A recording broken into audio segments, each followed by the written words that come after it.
Hello, everybody, and welcome in to the Wednesday edition of Darkness Radio. It's Supernatural News and Parashare. I'm your host, Tim Dennis.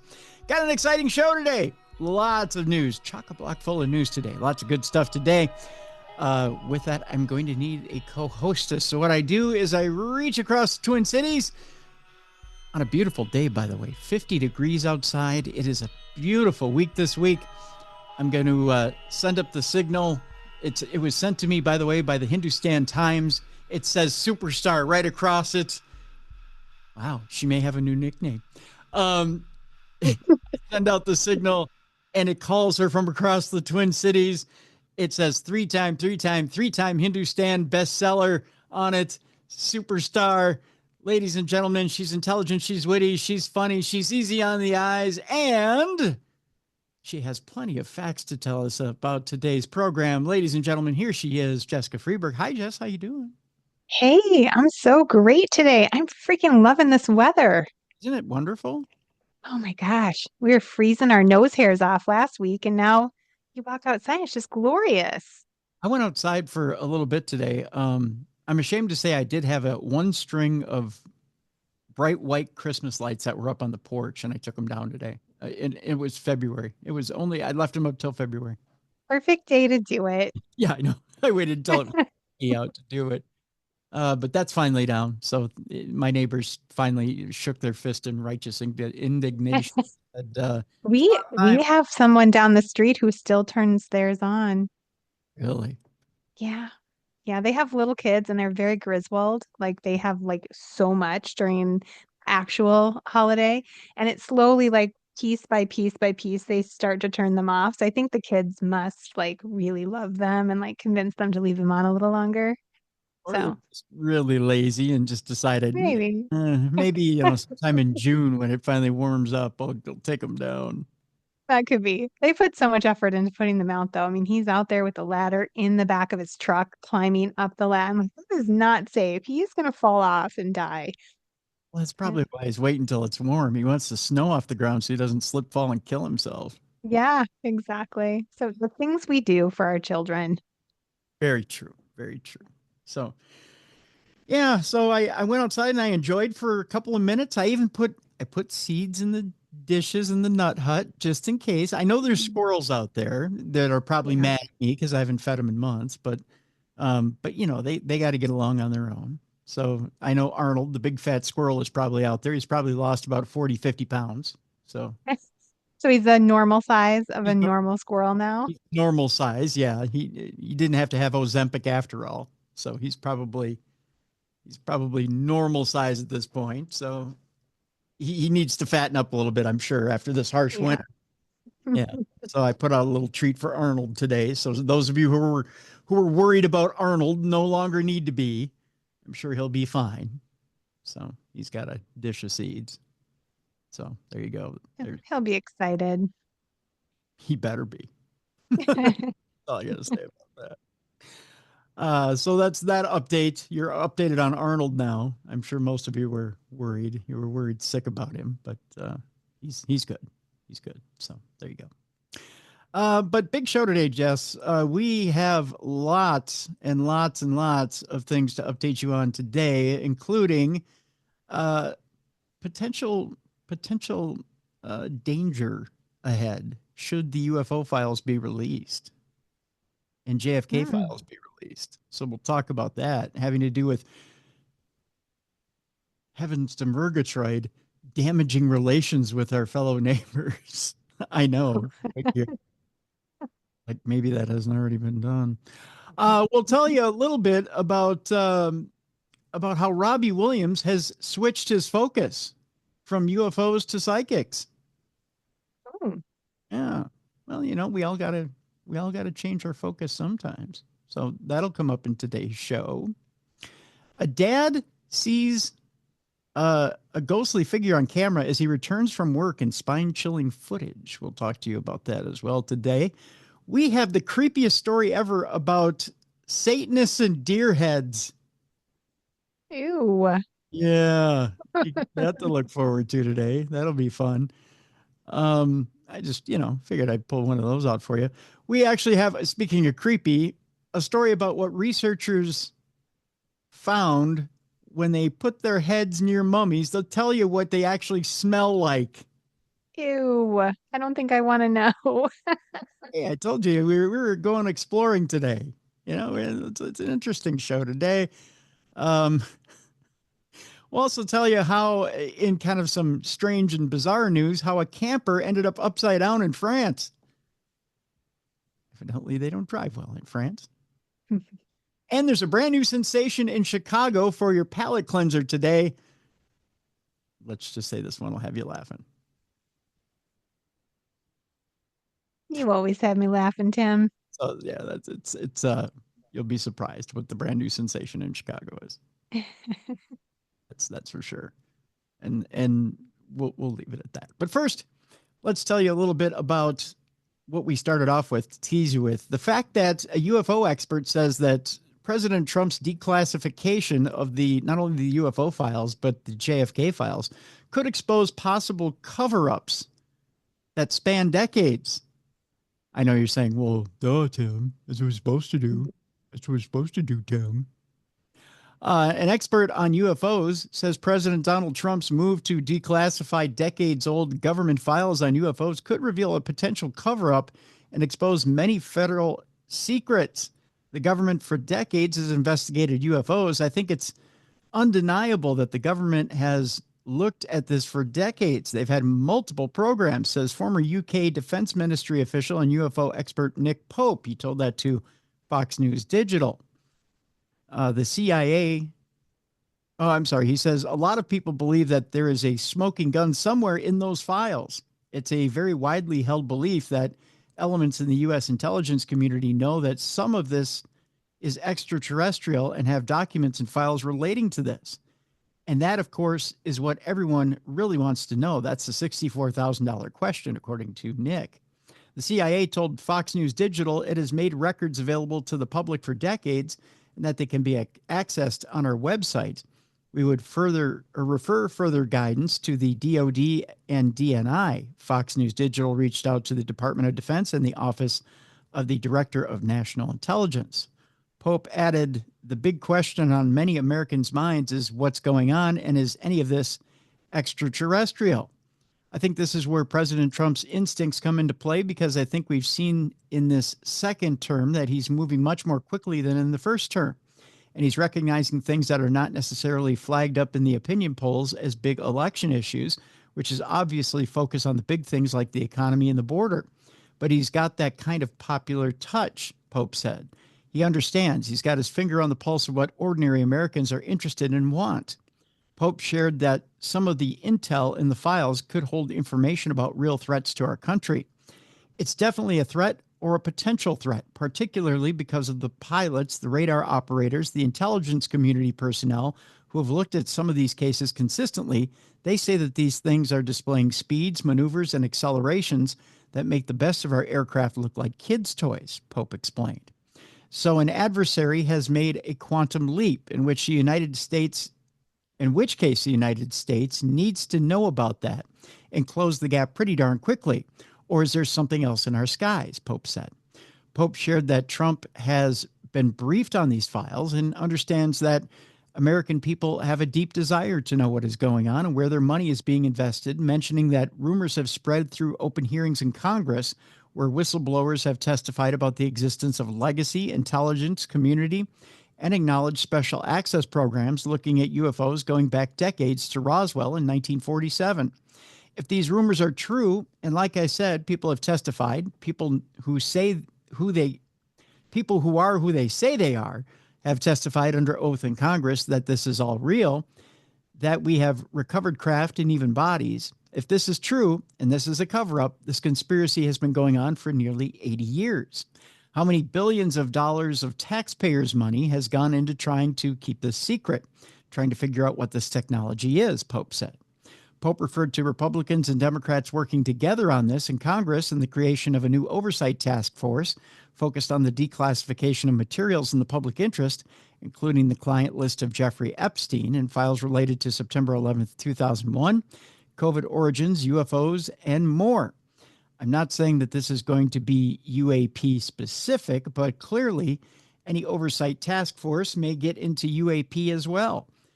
This is showing how fast moving this whole subject is and how much interest there is in it, Pope went on to say. This comes in response to Trump signing an executive order to declassify files on the assassinations of former President John F. Kennedy, his brother Robert F. Kennedy, and civil rights icon Martin Luther King Jr.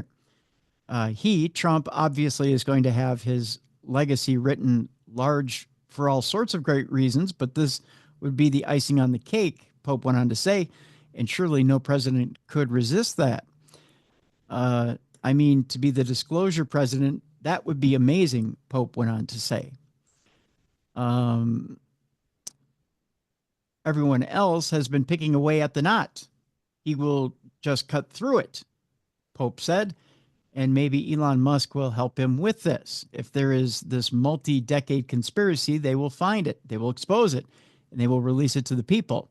It's an issue that would kind of unite everyone, I think, because who wouldn't be interested in this? Representative Anna Paulina Luna, a Republican from Florida, will lead the new task force focused on the declassification of federal secrets and other documents in the public interest.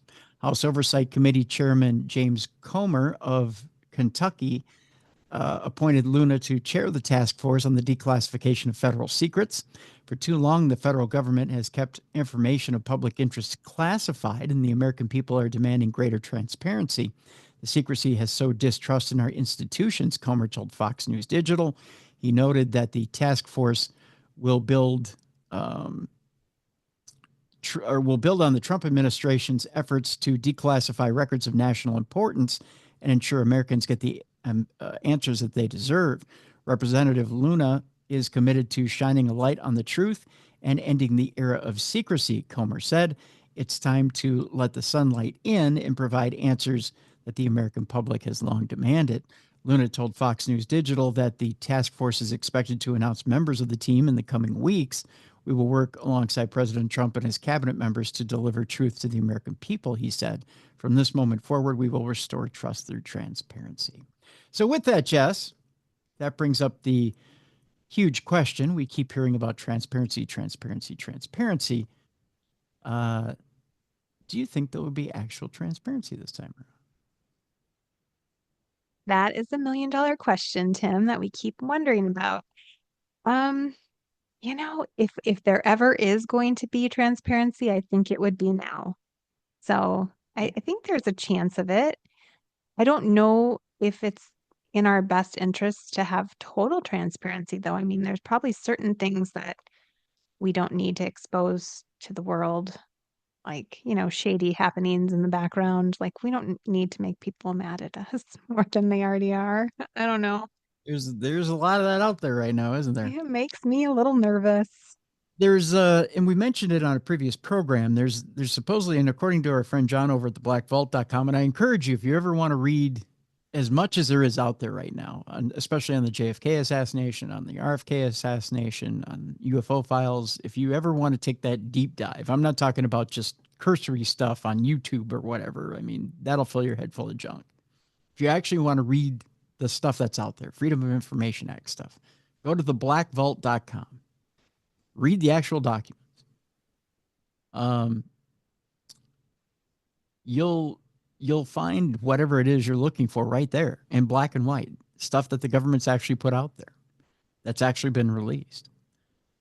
But one of the things that John has pointed out, and he has a wonderful podcast of his own over there, is that the idea is that there's the reason why the rest of the stuff hasn't been put out mainly is because there still are a few people that are still alive that need to be protected. And that there may be, especially when it comes to the JFK files, there's speculation. This is only speculation. The speculation is that there might have been some dirty tricks played by the U.S. and Mexico in an agreement between the two countries. Now, it's not like Mexico right now, we're on great terms with them. They're not necessarily our best friend right now. But it's not necessarily that the relationship would be damaged between the two countries, but we might have left some spies hanging from Britain and France.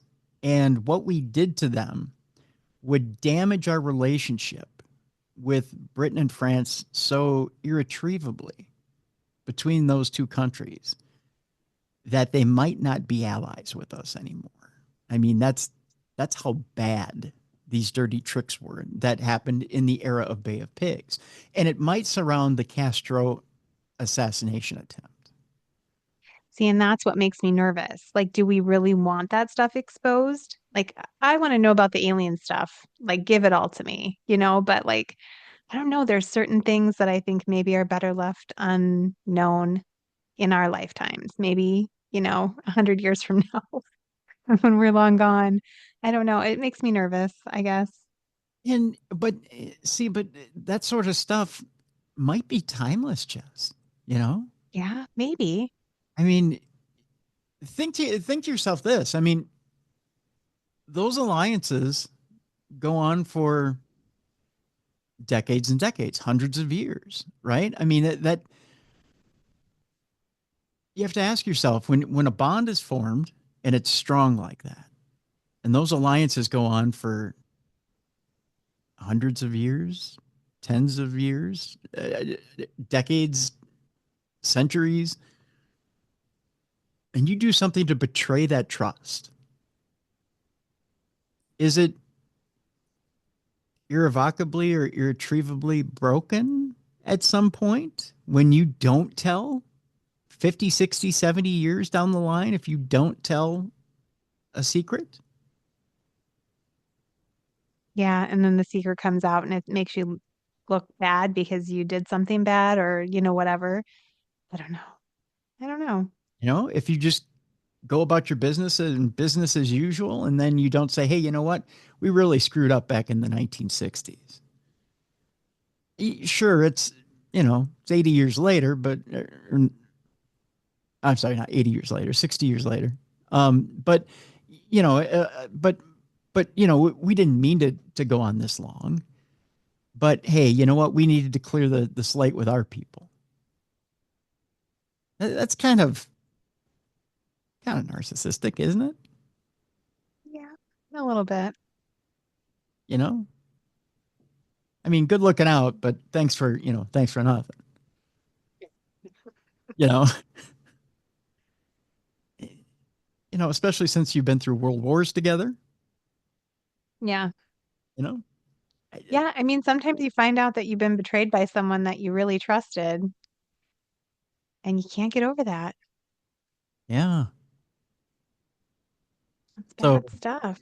yeah, yeah. I don't I don't know. know. I don't know. I don't know what you do there. So maybe it's one of those things and you never know. I mean, it hasn't been released yet. There's still people talking in the president's ear. So maybe it doesn't get released. At least not the Yeah. JFK stuff. I mean, and there's still a good chance that maybe all the alien stuff isn't released either. There's still a reason why all the alien stuff hasn't been released. And I still contend half this country can't deal with it.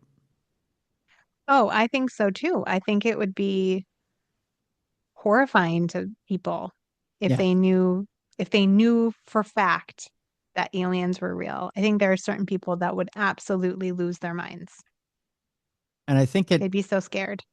I think it has somewhat to do with some of the guests we've had on in the last couple of weeks, and it has a lot to do with the fact that the government itself said no to a deal to aliens, but the military industrial complex said sure and made a deal with Mm. aliens to experiment on us. Oh, that would be, hmm,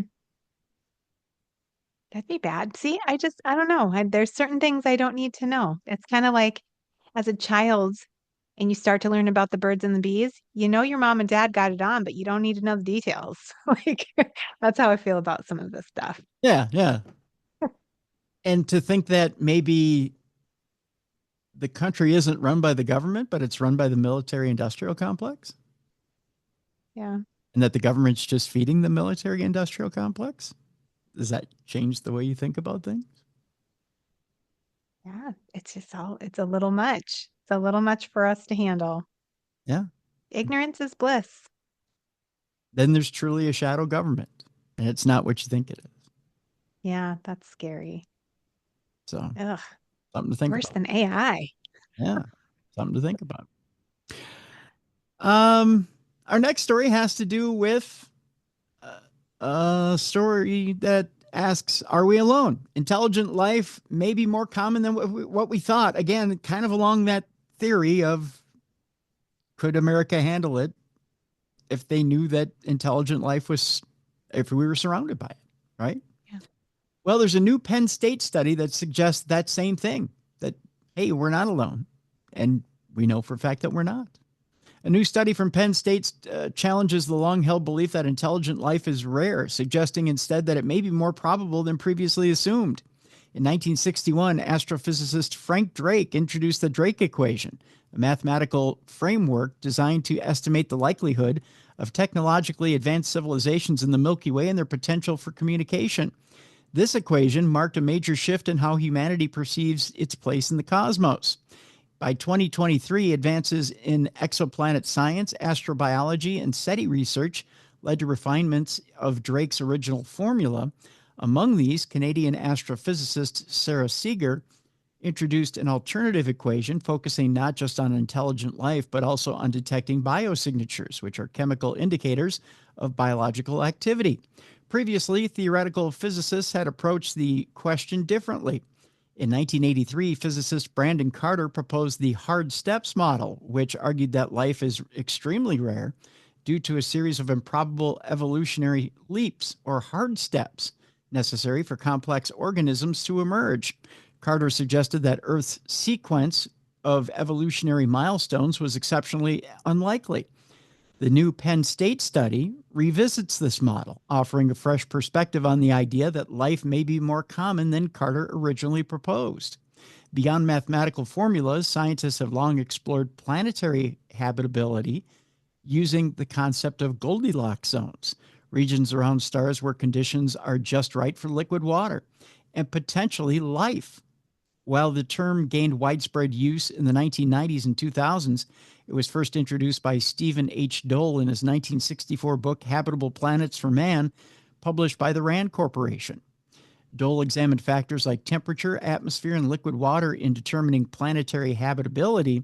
More recently, Sarah Seeger expanded on the ideas by introducing Hycean worlds, which are a class of exoplanets with hydrogen-rich atmospheres and vast ocean-covered surfaces that could potentially support life.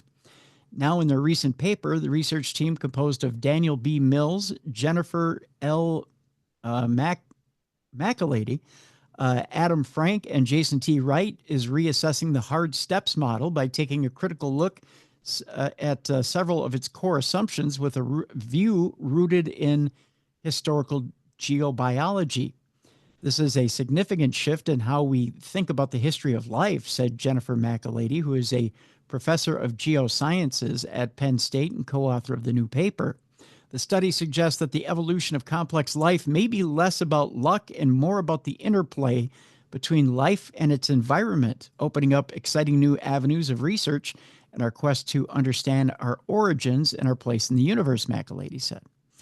The research team, composed of astrophysicists and geobiologists, explored the idea that early Earth was initially too harsh for many forms of life. Evolutionary milestones only occurred once the global environment became suitable. For example, the oxygenation process, driven by photosynthetic microbes and bacteria, was a key event in Earth's evolution. It created atmospheric conditions necessary for complex life to emerge, according to Dan Mills, a postdoctoral researcher at the University of Munich and lead author of the paper. Mills went on to say, we're arguing that intelligent life might or may not require a series of lucky breaks to exist. Mills, who worked with McAlady's astrobiology lab at Penn State as an undergraduate researcher, says humans didn't evolve early or late in Earth's history, but on time when conditions were in place. Perhaps it's only a matter of time, or maybe other planets are able to achieve these conditions more rapidly than Earth did, while other planets might take even longer. The study introduces the idea that Earth's habitability followed a sequence of windows of habitability, or periods when conditions became favorable for life. These shifts were controlled by factors such as nutrient availability, sea surface temperature, ocean salinity, and atmospheric oxygen levels. The researchers concluded that Earth's only recently stabilized into a state that could support complex life. We're taking the view that rather than base our predictions on the lifespan of the sun, we should use a geological timescale, because that's how long it takes for the atmosphere and landscape to change. That, according to Jason Wright, who's professor of astronomy and astrophysics at Penn State and co-author of the paper. So it sounds like what they're saying here, Jess, is life on Earth hasn't always been existent for the life of the planet, that it had to hit this Goldilocks zone in order for us to exist, that life on Earth was harsh at one point and life couldn't exist for this period of time. We hit a Goldilocks zone and here we are. Right. Life hasn't always been here because the Earth couldn't support it. And so will other planets hit a Goldilocks zone? That could be. That maybe these other planets haven't hit their Goldilocks zone yet. And that's why there isn't life on some of these other planets, which makes me wonder if this Goldilocks zone that we're in, eventually maybe we move off the Goldilocks zone, and maybe much like, fleas on a dog, the dog kicks them off eventually. Maybe that's what the planet Earth does. Maybe the planet Earth kicks that Goldilocks zone out. It could be. Maybe it only holds that zone for so long and then we're done. Hopefully it's many thousands of years from now. Yeah, exactly. Well, I mean, you look at Mars, right? Supposedly Mars had an atmosphere at one time. Mars had water, and Mars was a functioning planet millions of years ago. But it's no longer. Potentially, maybe humanity originated in Mars. I mean, we don't know. Right. Hundreds of thousands of years ago. Right. Like you said, we don't know. We don't know. I do have a story that's a little bit creepy. This, according to some scientists as well, life as we don't know it, they're saying that some aliens that may be out there may need sulfuric acid like we need water. Oh. How would you like to run into one of these aliens? Oh, that sounds pretty harsh. And they're doing this like agua, and you go to hand them some H2O and they're like, acid. Yes, sulfuric acid, please. Yeah. According to one scientist, even very complex organic chemistry is compatible with concentrated sulfuric acid. Eee. Like life as we know it needs water, right? But life as we don't know it may run on concentrated sulfuric acid.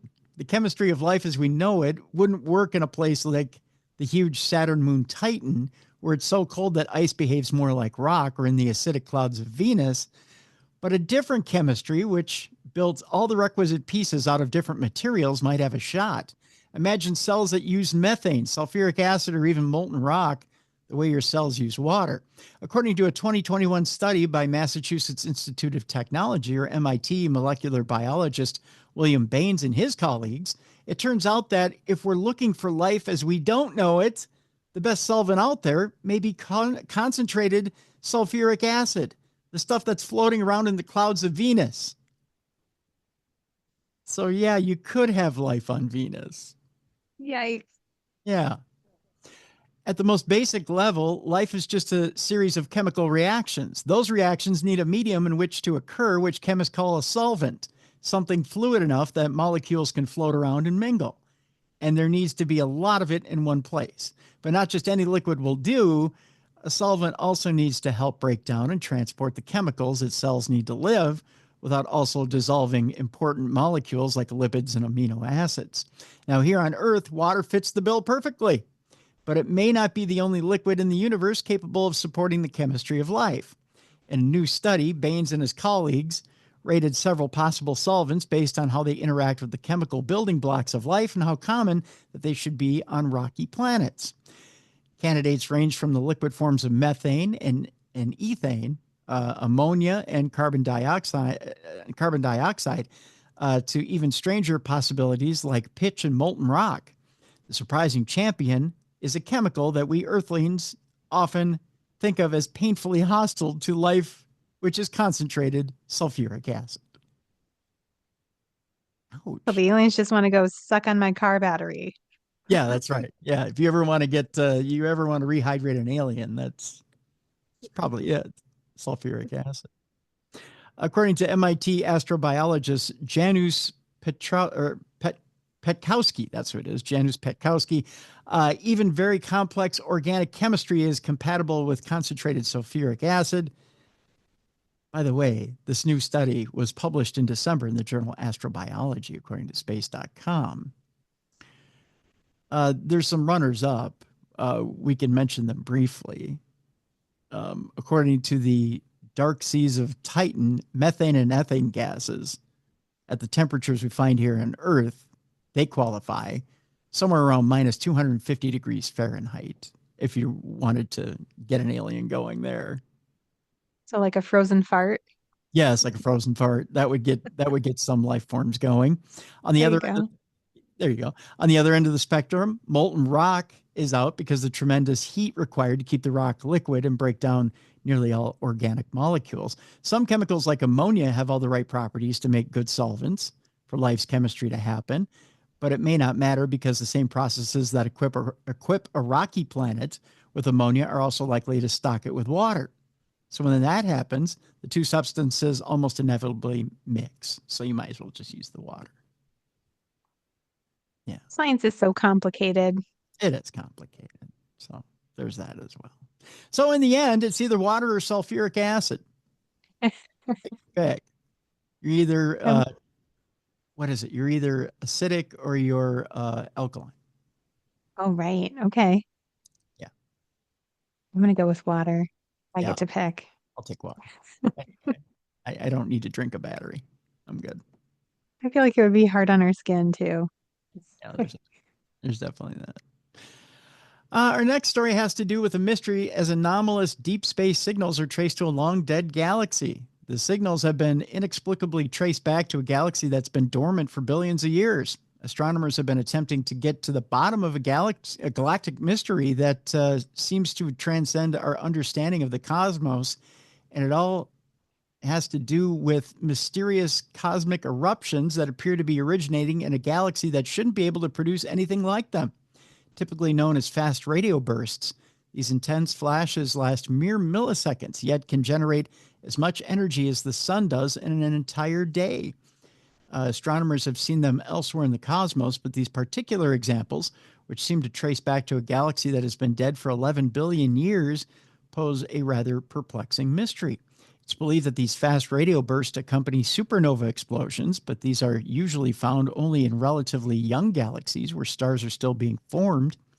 Of the thousands of FRBs discovered to date, only about 100 have been pinpointed to their host galaxies. Study co-author, I believe it is Terminator Fetekari. I think I nailed that one, Jess. You absolutely nailed it. Told Live Science. And those galaxies tend to have a lot of star formation, which means more stars are going supernova. So how is it that these particular bursts have originated from a galaxy that is long dead? Well, Fetekari, I think I did better that time, says this observation from a very dead galaxy tells us that there needs to be some other way for an FRB to be produced. This discovery goes against the nicer picture that we've had of FRBs so far. So what could be responsible? Well, as things stand, the answer remains a complete mystery. So we're going to leave you hanging on that one. How do you like them apples? Lots of mysteries today, Tim. Lots of mysteries. Hey, speaking of mysteries and urban legends and whatnot, I got to remind you guys, in case you forgot, that over on our website, darknessradioshow.com, If you haven't tuned in lately, you should, to Urban Legends and Stranger Truths with Bob Dennis. Ooh. It's 5 minutes a day. That's it. You get your little snippet, of Urban Legends and Stranger Truths. Today, Bob's talking about the killer asteroid that's headed for Earth, the one that we don't know whether it's a 3% chance, 2% chance, or 1% chance of hitting us. Now there's a 1% chance that it could potentially hit the moon. Oh, that'd be bad too. So if I want to listen to that, do I just go on the website and there's a link for it on there that I can click?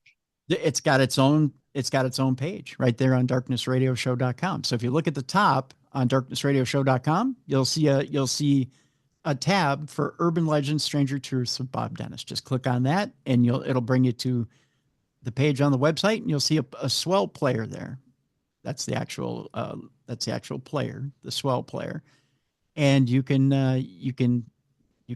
click on any of the episodes there. The first episode that shows up is today's episode, and then it'll take you to a swell player and a swell website. Swell, by the way, is a player that's associated with Apple. It sounds swell. It is swell. Thanks, Jess. Boy, nice tee up for that one. But you can go to Swell and you can listen to all the episodes there. What's really cool about Swell is you can interact with Bob. So, yeah. So you can ask him questions about his episodes, and he responds to you, and he responds to you by voice. So you can send a voice note. He can send you one back. That's so fun. Isn't that cool? Yeah, I'm going to check that out. So check out Urban Legends, Stranger Truths with Bob Dennis. You can do that by going to darknessradioshow.com.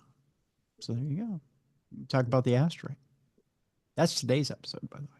So check that out. That's pretty cool. Let's see here. Our next story. We just got done talking about FRBs or FERBs. I believe we have one or two more stories. I think we have one more story before break. Yes, one more story before break. Conspiracy theories surround a weird image of a black hole in the Pacific. Normally, when we talk about black holes, we're talking about them in space. Yeah. This is in the ocean. Whoa. And actually, I have a picture of it here, Jess. Ready for this? That is what a black hole in the middle of the ocean looks like. Now, if I would have seen that on the Jericho cruise, I would have probably thrown somebody overboard into it. That. Not naming names, I'm just saying. That's scary looking. Just to see if they would have came back. Isn't that something? Wow. That's a new thing I can be terrified of. Thank you, Tim. Yeah. I mean, that's why staying on land is a good thing. I'm just saying. An image of a strangely black and featureless anomaly captured on Google Earth has been gaining renewed attention this week. It was photographed by satellite in the middle of the expansive waters of the Pacific Ocean in 2021. And this perplexing oddity has been doing the rounds again on social media recently. Resembling a pitch black triangular formation miles from anywhere, the phenomenon has sparked various conspiracy theories about space-time anomalies, secret projects, and even alien visitors. Some even suggested it was a large opening into the bowels of the Earth. In the middle of the ocean, really? Anything's possible. Anything's possible. As it turns out, however, this peculiar feature is little more than an optical illusion. What it actually, thank God. Yeah, I know, right?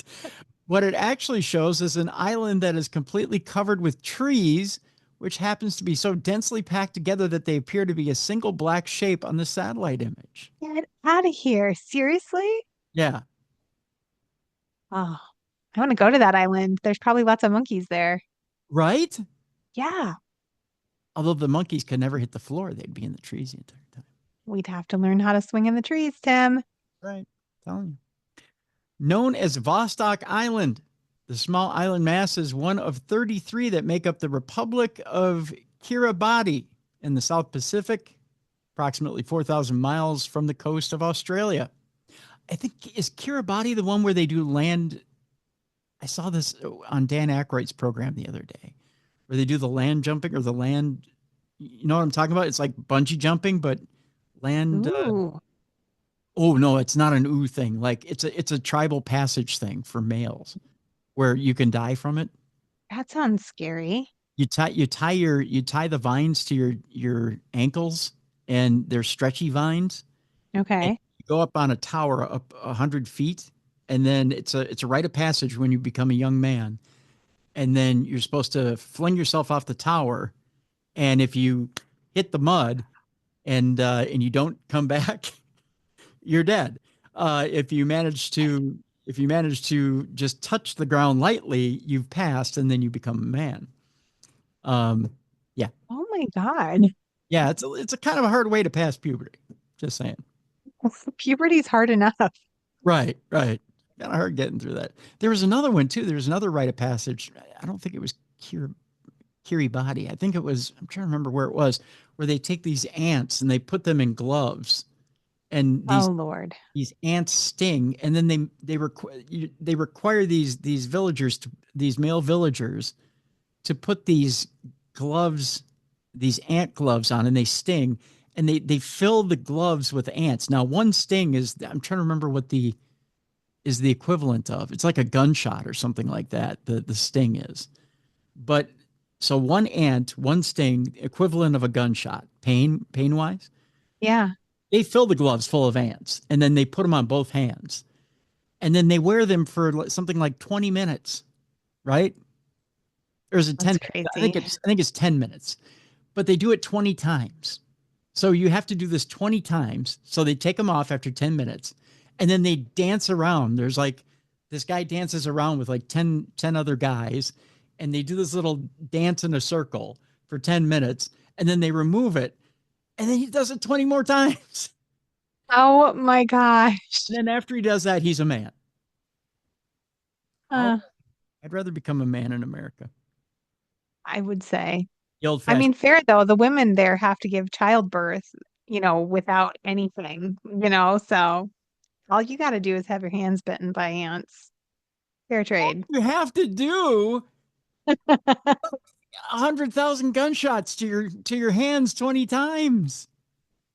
I still think delivering a baby is probably worse. It's not. You know why? Because your hands have the most nerve endings in your body. That's true. We've talked about that before. Yeah. So your hands are getting stung by these ants, these that have the a gunshot, Jess. Bing, bing, bing, bing, bing. And what they do is they drug up these ants so that they can put them in the gloves. But then when they wake up, they're really pissed. And then boom. Oh, Yeah. Yeah. yeah. Yeah. So they prime them. They get them ready. Well, I'd rather do that ant one than the one where you jump off a freaking cliff and either you die or you Well, it's don't. not a cliff. It's a tower. It's a specially built tower. It's 100 feet high. Lord. And then they're like, okay, go ahead. No, I don't like that at all. Okay. Yeah. How did we get here? This island. Because Kiribati, I was talking about the Yeah. South. Yeah, this black hole. Yeah. Yeah. So in total, the island covers a mere zero point 0.1 square miles. That's out there in the ocean, that little triangle. That's wild that it looks like that, though. It really does look like a black hole. It does Now, not look like trees. so now that I've said that and I zoom in on it, can you see the trees? Yeah. I mean, now that you say that, it makes perfect sense. Yeah, now that I've said that, you can almost see the trees in the picture. Can't Perspective is everything, isn't it? you? It is, isn't it? So there you go. All right. With that being said, kids, that's the first half of the program. When we come back, you thought the T-800 was just in a movie. You thought it was just in Terminator, and it's not real life. Well, guess what? Great. Skynet's alive. I'll tell you about it when we. Oh. Yeah, your worst nightmares come true. Mm. That's right.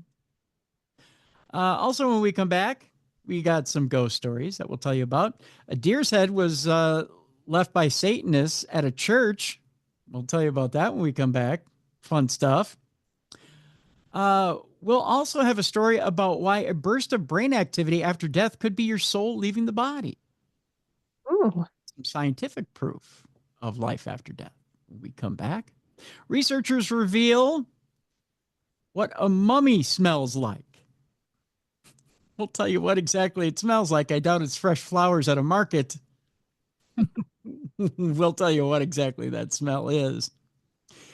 And to end the program today, your palate cleanser is Chicago's newest viral sensation. We'll tell you what they're obsessing about in Chicago in the wintertime. That's coming up next. You're listening to Supernatural News and Parashare right here on the best in paranormal podcasting. This is Darkness Radio.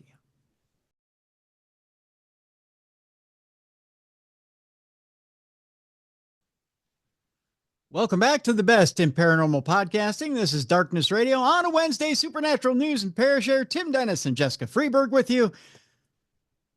Jess, it is so nice outside. If we could do the show outside, I think we'd do the show outside. Oh, that would be glorious. I mean, it really is. You walk outside and it just smells like spring. It does. I went outside to get the mail. I also went outside to get the mail today, and I think I scared the heck out of the neighbor dog. The lady was walking her dog. Now, this is what's weird. Okay, so we have a weird custom here in Minnesota. When it gets the slightest bit warm, we all rush outside to go walk, right? Yeah. Which may seem weird to people. When we think 50 degrees is warm, we think it's extremely warm outside. And most people in southern states and in anywhere south of the Mason-Dixon line, 50 is extremely freezing. Right. They're like, oh, no, I'm not going for a walk anywhere. 50 here, when you've been dealing with below zero temperatures, is like an 80-degree day to us, right? Yeah, it's crazy. I went outside yesterday in a t-shirt and I didn't even feel cold. I mean, I could have stood out there all day. My husband was wearing shorts and a puffer vest, which he looked so ridiculous. I'm like, you're so Minnesota right now. Yes, that's And flip-flops. And he had flip-flops. flip-flops. Yeah, that sounds about right. I went out in a sweatshirt and shorts. Yeah, because it's absolutely beautiful out. We're just so excited. We're like, it's not freezing. Right. And your blood is so thick, it's prego, pretty much at that point in the for winter. real. Right. So I went out to get the mail, and there's this huge white dog. Huge. I don't know what you call it. It's mixed between a retriever and I don't know, a Great Dane. I don't know. It was gorgeous dog. Yeah. But it looked at me like there shouldn't be anybody alive right now out on the street. I think it's been out all winter, probably out going to the bathroom, hasn't seen humanity. And finally saw its first human and was like, whoa, but gave me that look, right? And I was just like, hi. It was like, and it actually ran across to the other side of the street because it had no idea there were other humans that were alive at this point. Oh. But I was like, oh, don't be afraid, buddy. It's just me. I'm just getting my mail. But it was cute, just the reaction. Just that just tells you how cold it's been this year. That's how I feel when I see people. Just run across to the other side. Wait, what? What? No. Other humans? It's so weird. But it was funny because his owner was on the phone talking the entire time and was wearing, get this, here's the getup she was wearing. Heavy ski hat, ski goggles, like sunglass goggles, but I'm talking goggles, like she was going to go skiing. Heavy puffer coat, shorts. Yes. I knew shorts were coming. It's true. It gets 50 and we're like, time for shorts. I don't get the whole I'm skiing on a mountain top, but shorts on the bottom. So my daughter was the opposite when she was skiing, though, because she went on Saturday and they were out there from 11 in the morning until like 8:30 at night. They were there all day. And she was just wearing, the snow gear on the bottom, but up top she was sweating. So she didn't have a coat on or anything. Oh my gosh. See, I don't blame her. I don't blame her. But you know what they say, whatever makes you happy, I guess. See, I shouldn't have said that. Nope. You don't get to be happy, Tim. I don't get to be happy. The minute I say happy, it triggers the AI music. You should know by now, Jess. This next story is not going to make anybody happy. I'll tell you that. Turns out that a company in Poland I know. I'm going to say Polish robot, and people are going to send in jokes. It's just the way it's going to go. But a company in Poland has created a creepy synthetic human proto-clone, which, believe it or not, is another step towards the T-800. I'm going to show you a picture here, Jess, that is going to creep you the F out. Are you ready for this? Yeah. Yeah. Oh, God. The proto-clone. How would you like to have one of those come at you in the middle of the night as you're sleeping in bed? No. What do they want to do with that? Terrify people? How would you like to have that serve you dinner? No. Isn't Keep that away from me. That's creepy? hideous. Yes. It's weird. Okay. Like a demon robot. It does look like a demon robot, doesn't it? Freaking hate that. I'm gonna have nightmares now. This company in Poland has created a humanoid robot with lifelike synthetic muscles and translucent skin. Oh, gross. Why? Just because you can doesn't mean you should. Right. In the Terminator movies, Arnold Schwarzenegger's T-800 is comprised of a solid metal endoskeleton surrounded by living tissue, giving him the appearance of a normal human. Now, Polish startup Clone Robotics has come up with a prototype for a new type of robot that could easily be imagined as a stepping stone towards something very similar to the T-800. Known as Proto-Clone, terrible name, by the way, the robot has been described as a synthetic human that has a body that looks a lot like a human, like actual human flesh, with synthetic skin. I can't even say it because I'm creeped out. With synthetic skin and muscles that are eerily lifelike. In recently released footage, the prototype can be seen suspended from an apparatus while its limbs flail and move around in a disconcertingly realistic manner. Oh, God. And I have video, Jess, and I'll post this to the description. Oh my God. Yeah. It sounds like what a serial killer does before they murder someone. Just hangs them suspended from the air. Yeah. Yuck. The fact that its head is just a black visor and little else doesn't exactly help the situation any.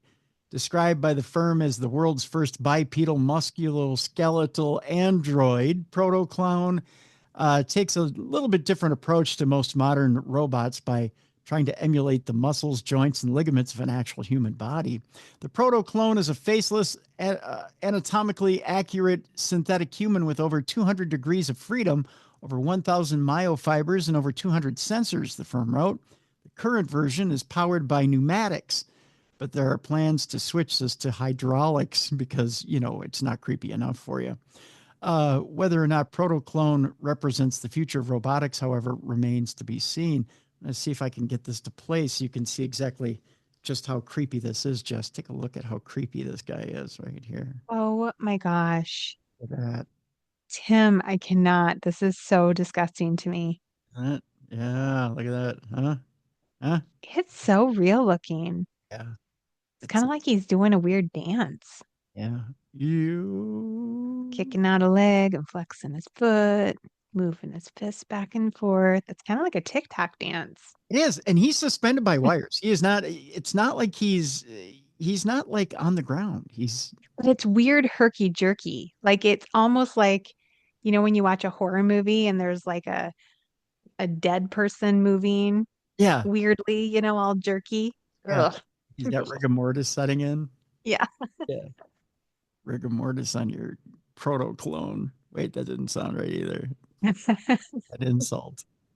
But yeah, well, I'll post the video in the description of this program so you can see the Proto-Clone. Wild. You too can own one. Ugh. Well, if that isn't disgusting enough for you, maybe this is. A model says that virtual reality is the future of the adult industry, and that you'll be able to smell and feel the action. Ew. You want to eat dinner? Smell it. Smell it. Smell the glove. Do you remember a Spinal Tap's album, Smell the Glove? Oh, you'll get Oh, gosh. feel the action of the adult industry. Smells like ripe balls is what it smells like. Get ready for Smells sweaty. you. I don't know that that's a selling point, right? Be able to No. smell the action. I mean, not for me anyway. Smells like a rotten cannery in the hot midnight, the hot midday sun. That's what it smells like. It's gonna smell like ass.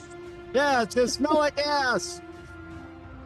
Melissa Stratton says the virtual reality sex scenes she makes are the future of the industry because the acts will soon be able to be felt or smelled. Yeah, sister, you're not selling this for me at all. I'm not. Yeah. No. It's really making my gag reflex kick in. Every time you say it. So Stratton, a 34-year-old adult actress, predicts the future of adult entertainment will be a fully immersive experience where viewers can not only see but also don't drink anything yet, just but also feel and smell the action. She started her career as a cam girl in 2021 before moving on to create virtual reality videos with sexlikereal.com. The company aims to provide an immersive experience for viewers wearing headsets, making them feel like they're part of the action. I feel like I should use a sportscaster, a pukey. Yeah, I like that. It's a good touch. Be right there in the action. You can smell and feel it like you're right there. Ever wanted to be inside a jock? Smell and feel it with sexlikereal.com. They're gonna hire you. Think so? Think Yeah. we get a gig with them? I think. Maybe. That just makes it more disgusting to give it the sports analytical pukey. It's so gross. Melissa believes VR is the future of the industry and that it may even expand to incorporate senses like taste, smell, and touch through full body suits. What am I tasting? I don't want to. You ever wanted to taste what VD tastes like? Open sores. She has found filming VR scenes to be challenging but fun experiences, requiring more endurance in difficult positions. Oh my. Like a gymnastics meet. She's a real athlete, Tim. I guess so. Maybe they'll bring that to the Olympics in 2028. Just saying. Well, they brought breakdancing, so you never know. That's right. Hey, VR sex. That's coming up in 2028. I'll be the lady like the breakdancer that couldn't do any of it. And then Cam Bynum will do it in the end zone when he makes an interception for the Vikings. He'll do the VR sex in the end zone. That'll be fun. Yeah. Despite the challenges, Melissa has enjoyed shooting more than 30 VR scenes and has even watched herself having sex in extreme detail on camera. She said, when viewers connect with my work on platforms like sexlikereal.com, thanks for the plug again there, Melissa, they get a taste of what true authenticity feels like during sex. But can they smell it? That's what I want to know. If I can't taste it, I don't want it. That's right. That's right, Jess. This immersive real life experience is redefining the future of the industry. And once people experience it, she says, it may be hard to go back to traditional formats. Oh, no, we can go back. We can go back. Yeah, yeah. I think you'd want traditional. Like, this is like your consolation prize if you can't get traditional, right? Right. Yeah. No, give me a magazine any day. I'll take that. Yeah. I'll take that right now. I think it provides that personal touch that people are looking for. She said, this is the way to do it.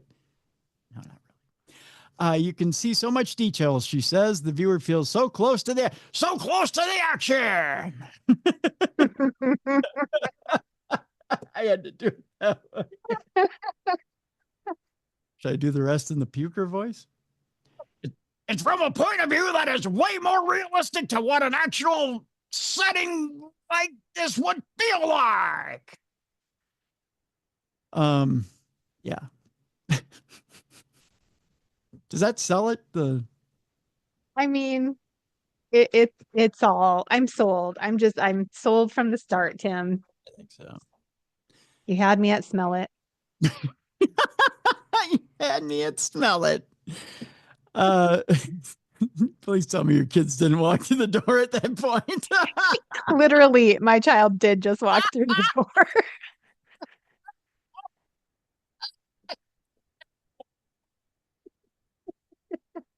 If you could see how cute and innocent she is. Oh, He's like, hi, mommy, she I'm is. home. She has no idea. Uh, we'll wrap this one up. She said, I think people want to continue to connect with digital media and an online presence, and they want to make it as real as possible. Not like that. No, that's no. You. What if the smell is off just a bit? I mean, I'm just saying. You know what I I mean? mean, how do we know what it's supposed to smell like? Doesn't everyone smell a little different?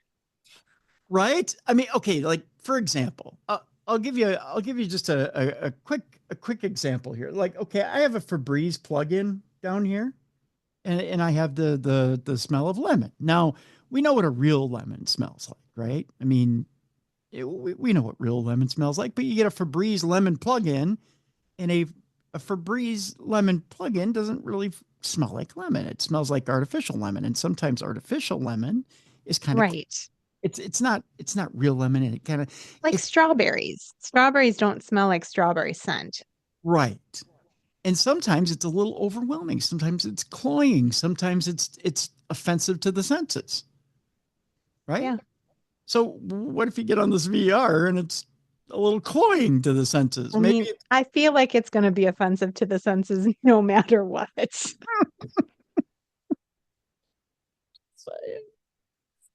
oh, Ah. all right. Meanwhile, this is the last one, I swear. Uh, Country bans new Chinese AI over privacy fears and issues of strong warning. That's right. DeepSeek, which is the ChatGPT rival in China, finally has its first country that said, nope, we're done. Hmm. Yep. And you never know. The U.S. might be right behind it. DeepSeek's R1 reasoning model caused the value of NVIDIA's stock to plummet because you might be able to get the chips cheaper elsewhere. So that was the first thing it did. It collapsed by $600 billion due to it costing much less to produce than its rivals. That according to claims from the Chinese startup. South Korea is the country that banned China's groundbreaking AI model DeepSeek after the app triggered market chaos in the U.S. East Asian country's national data protection watchdog announced a temporary suspension of the hugely popular software until a review of the Chinese startup's data collection policies are completed. Personal Information Protection Commission told South Koreans the app had been removed from local markets and access to its web service was suspended at 6 p.m. last Saturday.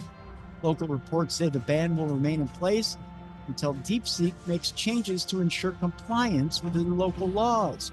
The app is available to those who have already downloaded it, but officials in Seoul strongly advise them to use the service with caution until the data's watchdog's probe is published.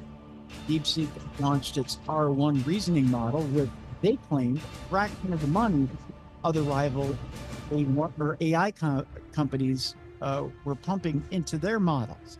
Last month, the £5 million or $6 million model caused investors to sell off tons of stock in AI companies like ChatGPT and NVIDIA, which produces AI chips. The groundbreaking model has forced the market to reevaluate its stance on AI. The company had effectively produced a better AI model at a fraction of the billions invested into AI by other companies. The Daily Star previously asked DeepSeek about its rivals in China. They say, much to their surprise, it was very polite and talked a lot of sense. It admitted that its home nation, China, has a checkered history with human rights and even refused to badmouth its big rival, which is ChatGPT. So there you go. I'm surprised, Jess, that that South Korea was the first one to step up and ban it. Yeah, I am too, actually. But I don't know. Is it making us better or worse? That's the question. It's true. It's very true. There was another story too, and I didn't pull this story up, but Grok, which is the one recently launched by Elon Musk's company, the AI model, much like ChatGPT, was Hmm. has come out, and they say that one is amazingly nonpartisan as well. Yeah, well, that's good. Yeah, it doesn't have any partisan slants at all, which was interesting. So interesting. It's interesting what and they say it's relatively fast loading. That the money that was put into that was well spent. So I'll be interested to see how it works. yeah. So it's spelled Grok, gay, G. I'm sorry, not gay, Grok. It was a slip. It was Grok. It was my lips. Words are hard. They are hard, especially Yeah. reading as much as I've been reading. So there you go. All Yeah. right, let's move on before I call Grok gay anymore. I'm just saying, gay isn't happy, isn't happy, Yes. right? I love the word gay. And I have a friend named Ellen Gay. I'm like, you've the coolest name ever. You're always happy. Mm-hmm, mm-hmm. I meant no disrespect. There you go. Okay, let's go on to some ghosty stories, shall we? A dad Let's do sees it. a dad sees a ghostly figure on camera as he returns from work in spine-chilling footage. Aiden Hudson was coming home with two work colleagues when the incident took place, with local residents also sharing their stories. A dad was left with chills down his spine after spotting a ghostly figure walking along a haunted road. Aiden Hudson was on his way home from work when he noticed the eerie shadow. The 26-year-old, who works as a production line worker, said he wasn't aware anyone was walking down Haddiscoe Dam, Norwich, Norfolk at the time, or Norfolk at the time. However, it wasn't until he got home and looked back at his camera when he was filming his journey home that he spotted something. The dad of one saw a dark shadow, which can be seen walking along the road in his footage. Aiden said, "When I watched the video back, it sent chills down my spine. We hadn't spotted anyone, and there were no cars around.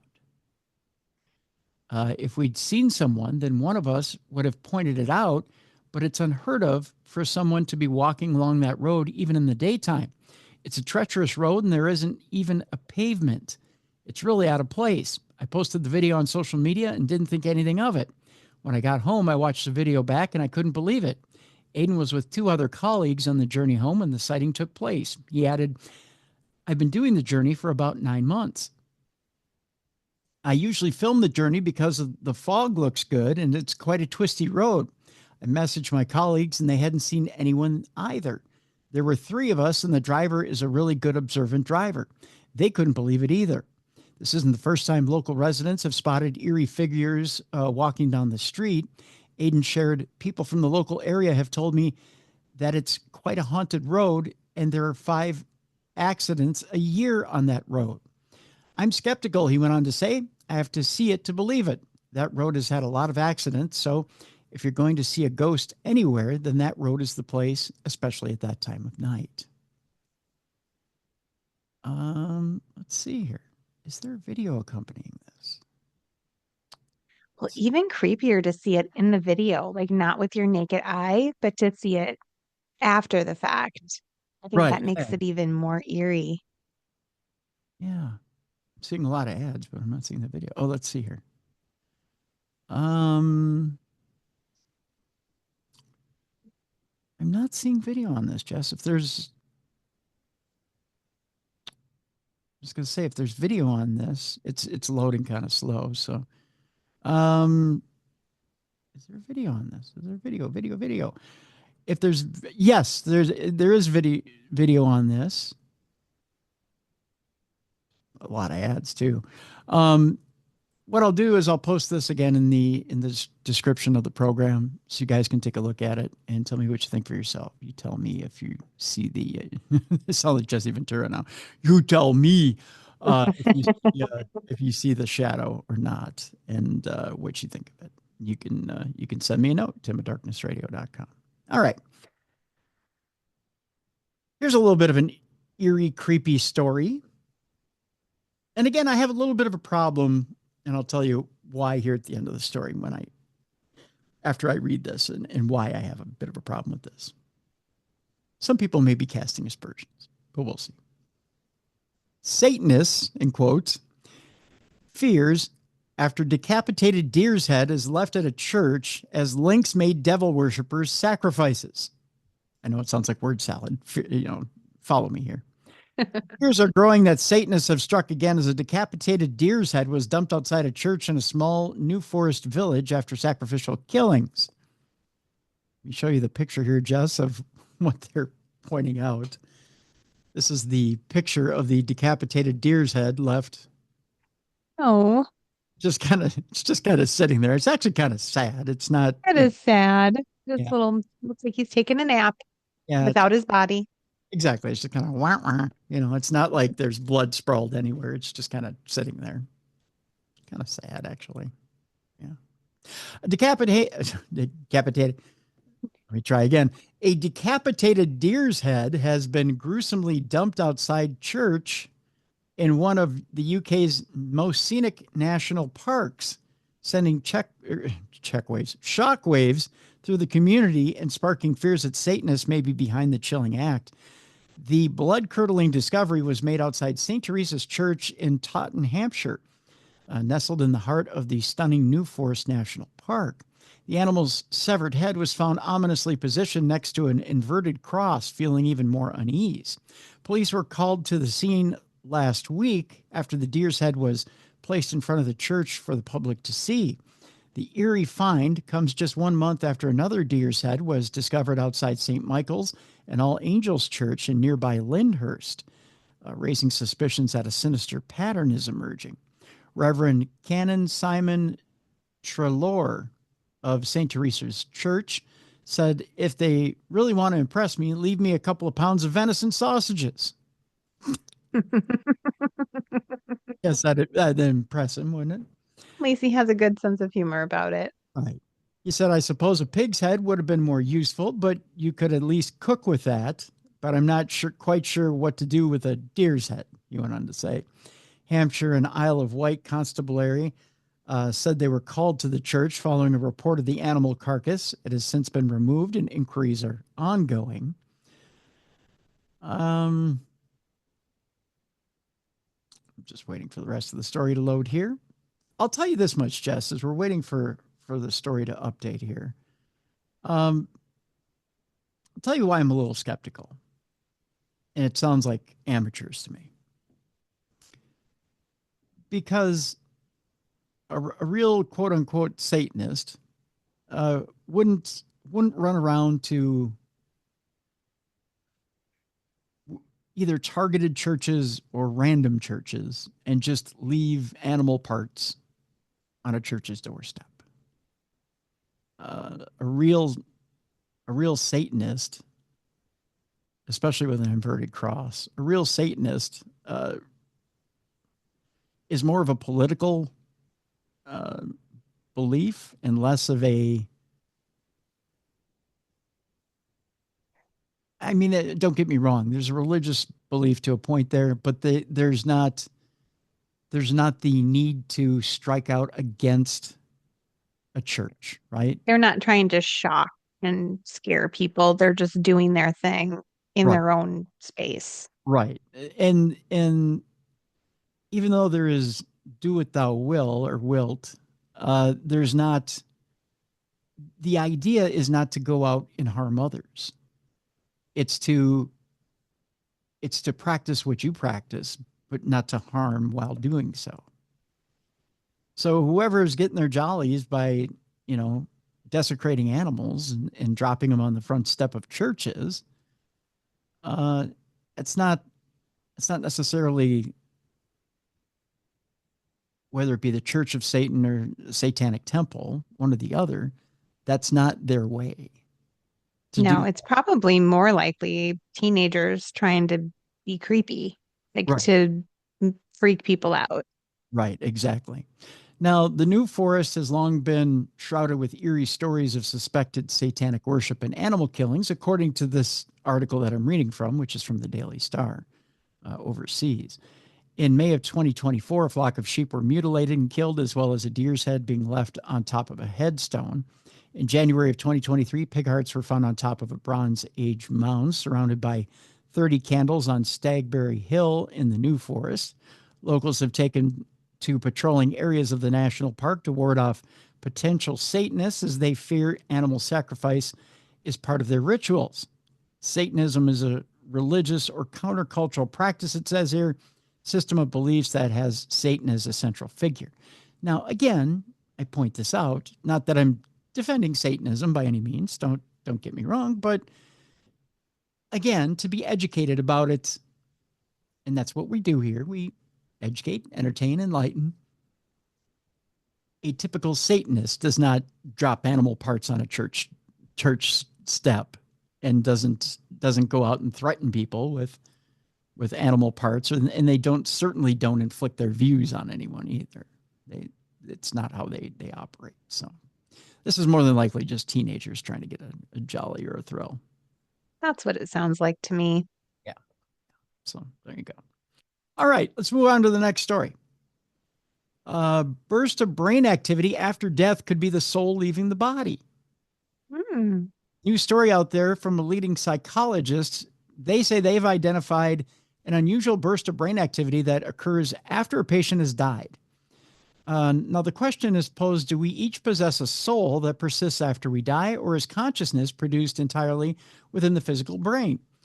It's a question that scientists, psychologists, and philosophers have been attempting to definitively answer for centuries, in a conundrum that we seem to be no closer to solving, at least according to this article.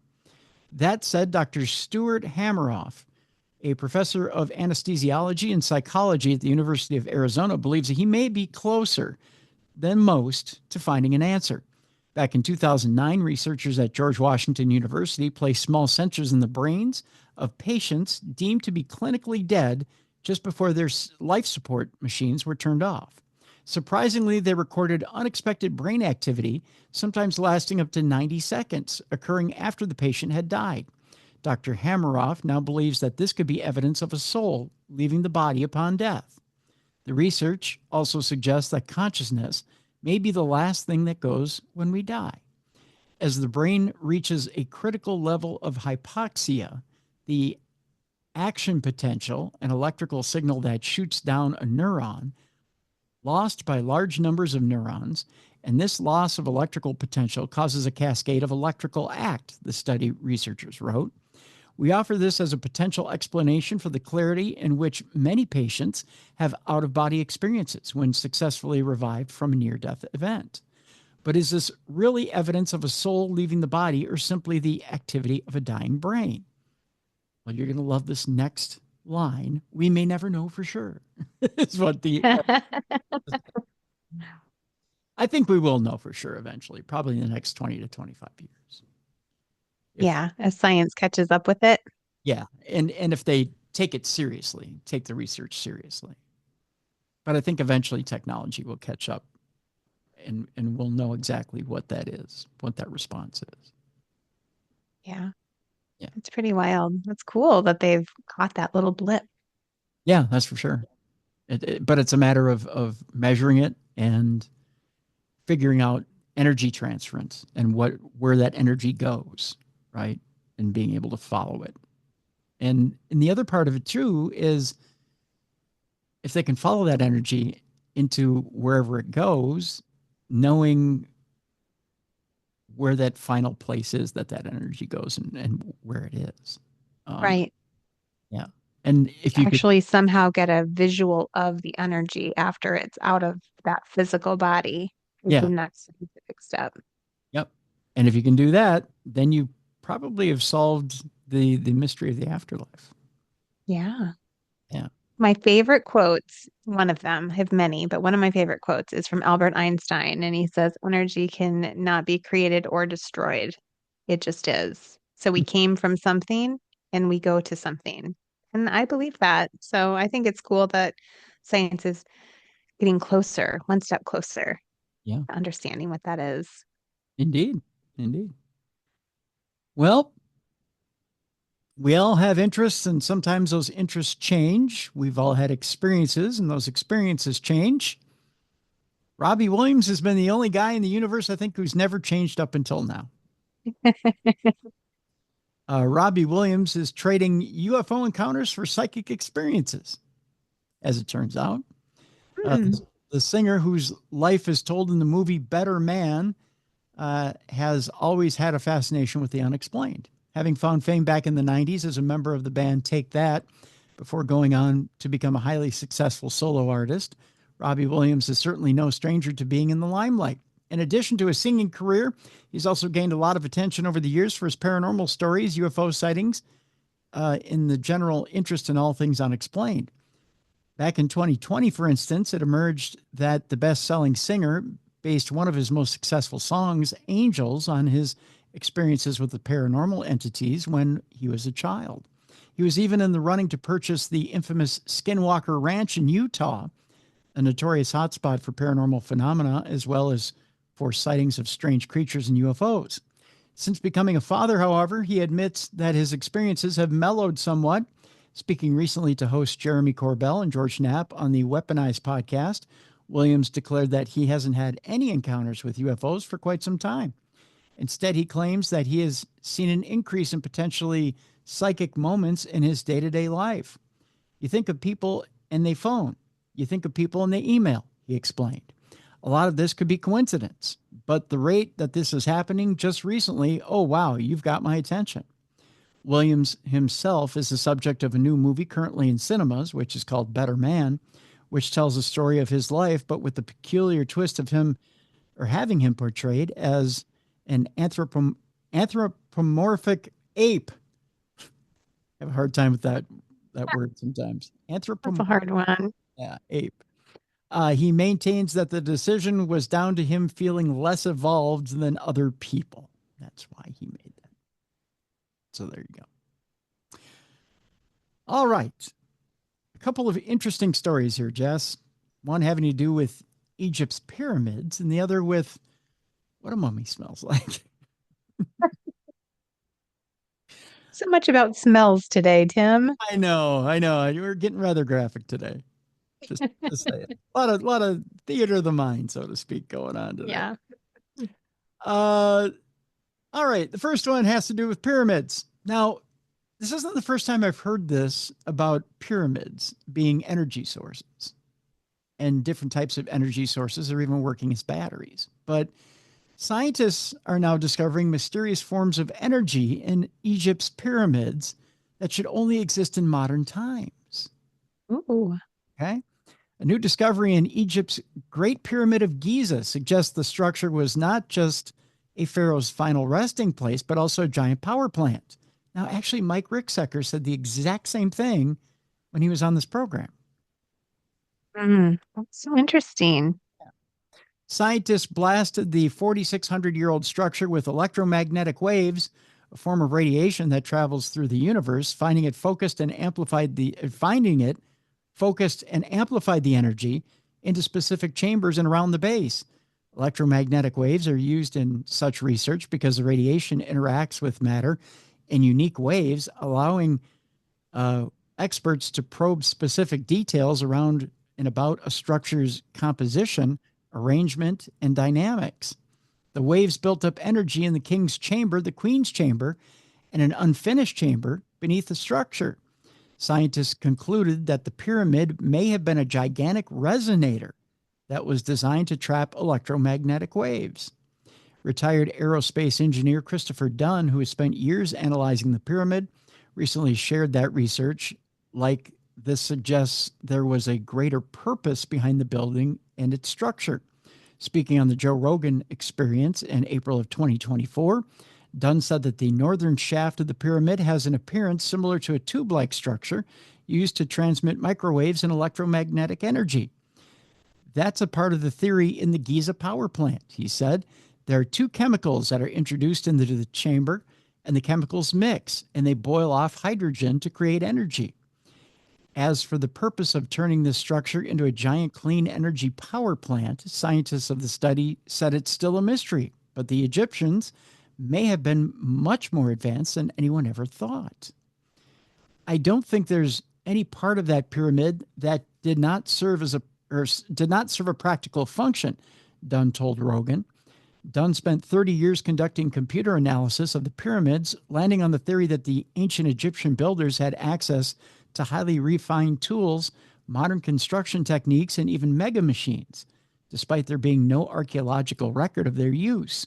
The 2018 study conducted by researchers from ITMO University in Russia focused on the response of the pyramid to waves with wavelengths between 656 and 1968 feet, a range commonly associated with radio frequencies. Researchers modeled the pyramid as if it were an enormous environment, meaning they ignored external factors like the Earth's atmosphere or the surrounding landscape, and then examined how the pyramid interacted with incoming waves. They also conducted their electromagnetic experiments under a more realistic condition in which the pyramid was sitting on top of a limestone surface, similar to its actual location on the Giza Plateau. The results revealed that the internal structure of the pyramid, including its 3 chambers, can gather and focus electromagnetic energy received from these waves. In their theoretical models, when the waves of these specific frequencies interacted with the pyramid, they excited what scientists call multiple resonances. These are patterns of electromagnetic activity that depend on the shape and material of the object that they're colliding with. The study showed that the King's Chamber, located near the center of the Great Pyramid, concentrated electromagnetic energy more effectively than the other chambers. In the more realistic scenario, where the pyramid sits on limestone substrate, the electromagnetic energy focused underneath the structure, suggesting that the base of the pyramid could have played a critical role in distributing energy. Dunn claimed the Queen's Chamber was a reaction chamber, where the hydrogen was produced. The hydrogen filled the interior spaces of the Great Pyramid, which included the King's Chamber, he told Rogan. As for what the Great Pyramid was collecting and what it was gathering for, Dunn noted that the Earth is constantly bombarded by microwaves, possibly from atomic hydrogen, dating all the way back to the Big Bang itself. Interestingly, the ancient Egyptians would not have been able to pour hydrogen atoms into the pyramid. So Dunn theorizes that they would have used 2 separate chemicals poured down the shafts into the Queen's Chamber, which mix and then boil off hydrogen particles, triggering the energy resonance. As for what those chemicals would have been and how the ancient Egyptians would have known to do all this is unclear. Meanwhile, the Russian researchers believe that there are some real-world practical applications that come from their discovery in Giza.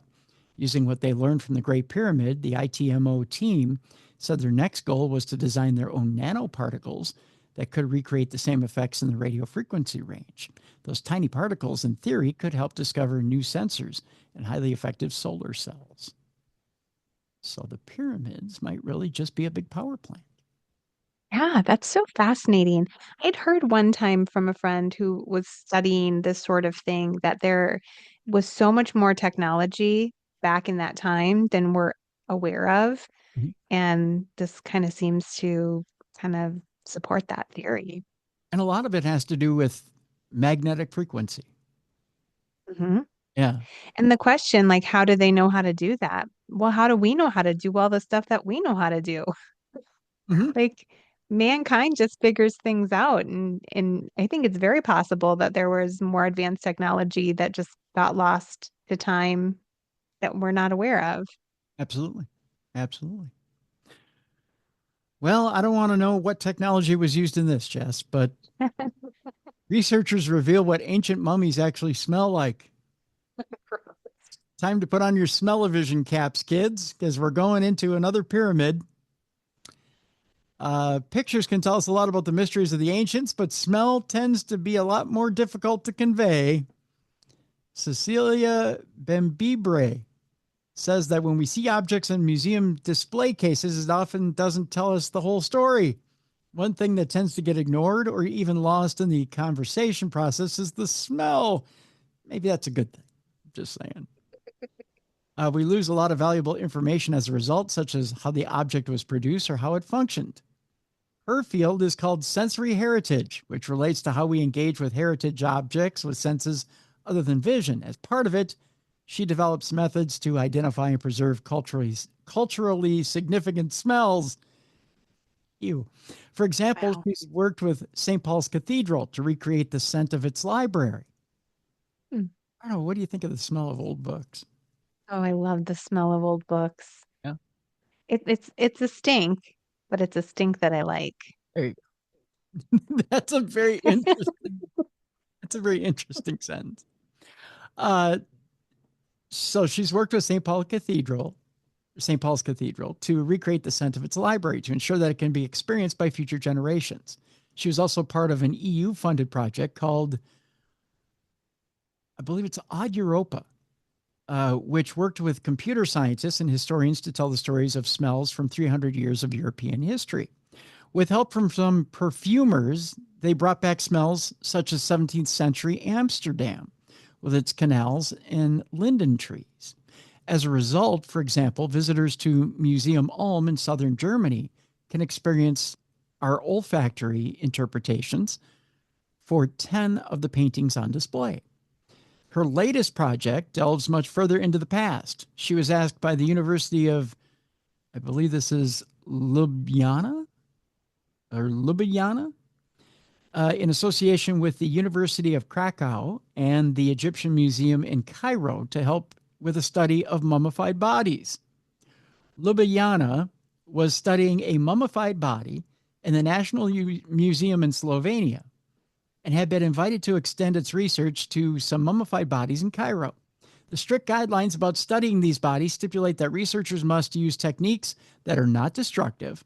One way is to see what can be learned by smelling, which is why she joined the project, led by Professor, I believe this is Matija Stria, and PhD researcher Emma Powlin. They studied 9 mummified bodies at the Egyptian Museum, 4 of which were on display and 5 in storage. They span different time periods, with the oldest being from 3,500 years ago. They were also conserved in different ways and stored in different places. So they give a different representation of all the mummified bodies in different collections around the world. She put together a team of 8 expert sniffers, of which she was one. Some are specialists who she's worked with on different projects, while some are colleagues from the Egyptian Museum who were given smell training in advance.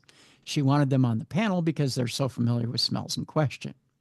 They all began, doing chemical analysis to ensure the bodies were safe to smell, since in prior decades they were treated with synthetic pesticides to keep them preserved. Several bodies had high concentrations of these pesticides, which could potentially be carcinogenic, so these were removed from the study.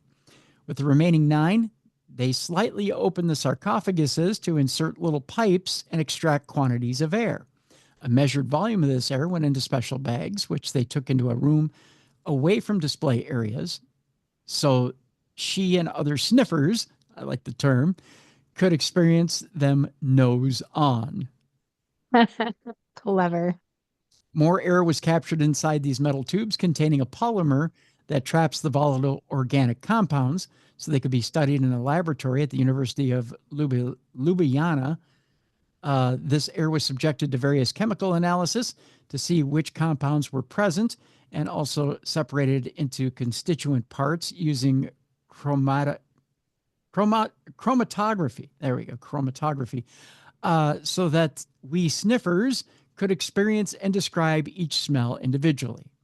While it was hard work, they usually took turns to sit on the end of a special machine with an outlet known as an olfactory port. Oh, weird. Yeah. They spend 15 to 20 minutes experiencing one smell after another, having to quickly describe them and rate their intensity. And it could be as much as one smell every second, which can be overwhelming, hence the taking of turns by each person.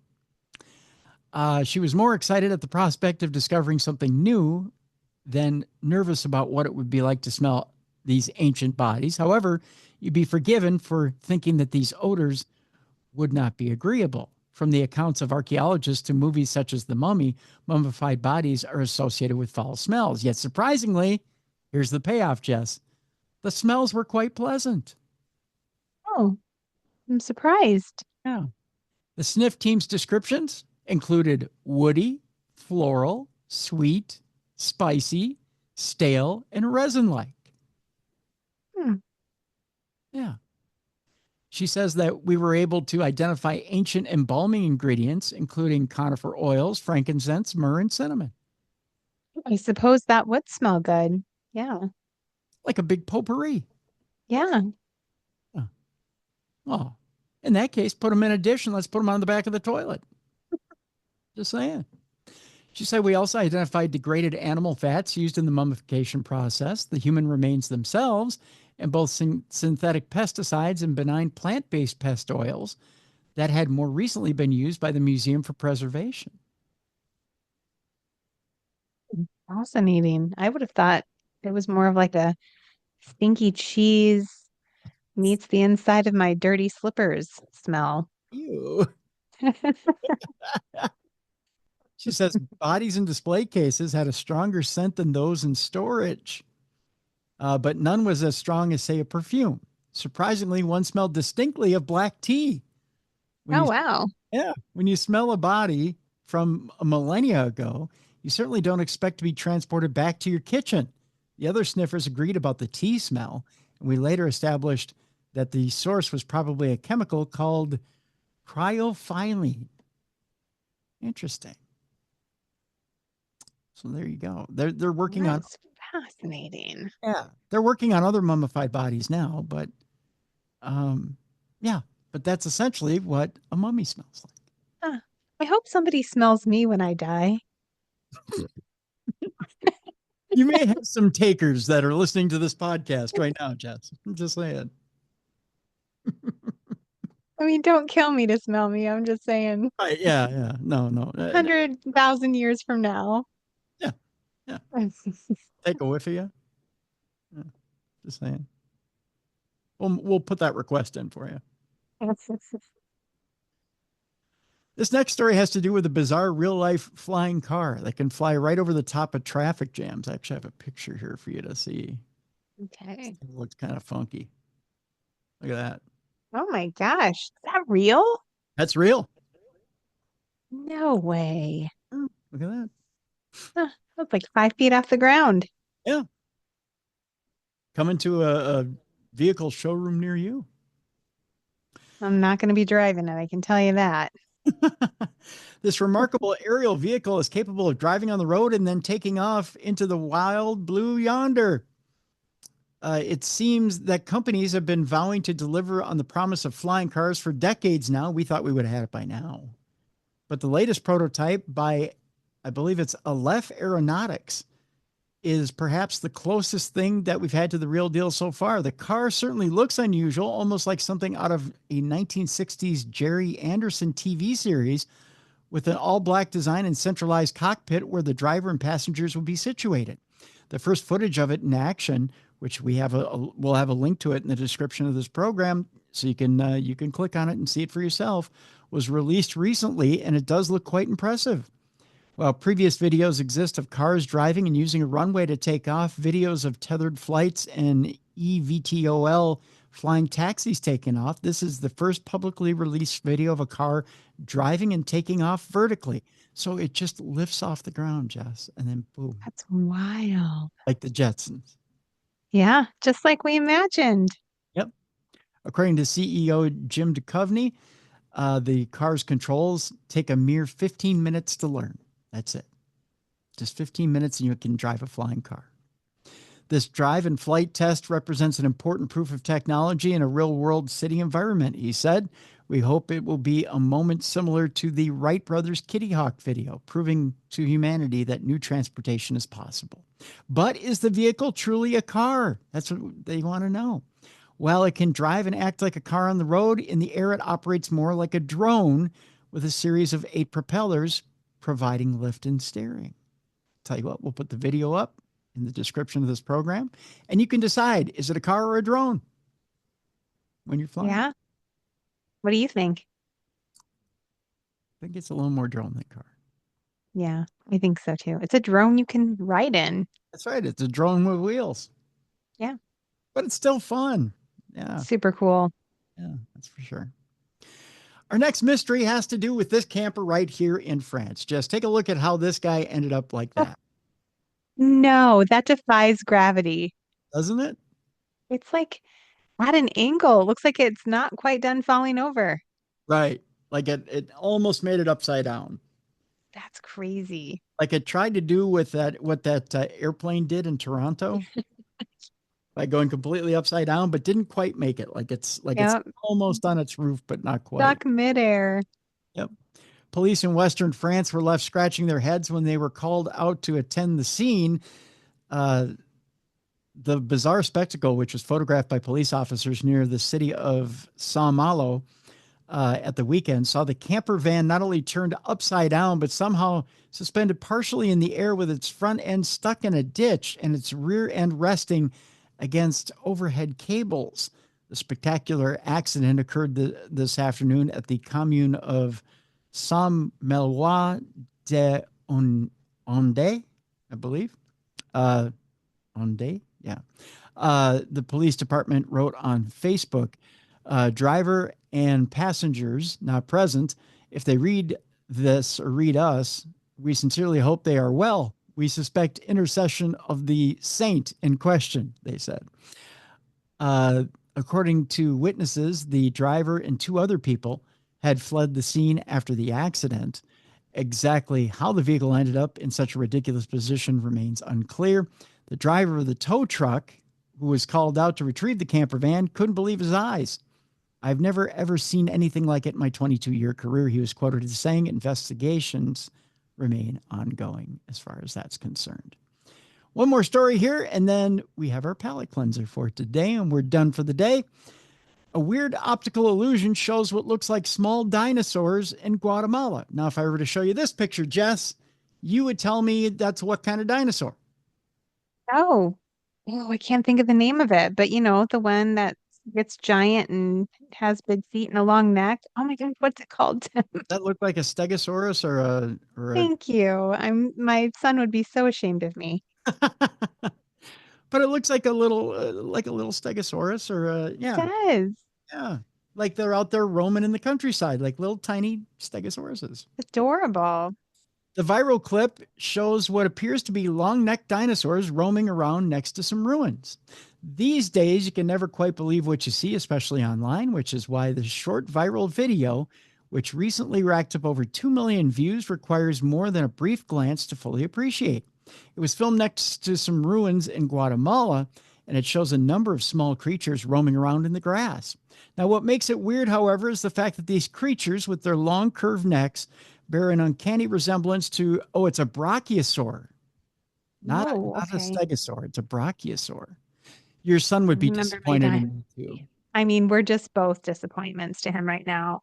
Yeah, yeah. And the Science Museum of Minnesota would be disappointed as well. They're long-necked sauropod dinosaurs of the Jurassic era. And Steven Spielberg would be disappointed in us. Obviously, this would be impossible given their tiny size. So what actually was going on down there? Well, it turns out that the reason the video looks weird is because the uploader has reversed the image.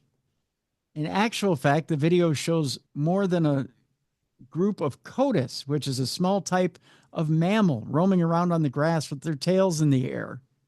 Oh, Okay. With the footage reversed, the tails appear to be at the front of their bodies and look like necks. Oh, so you have to turn it upside down. yeah. Well, that is really trippy. Yeah, it is. Weird. Okay.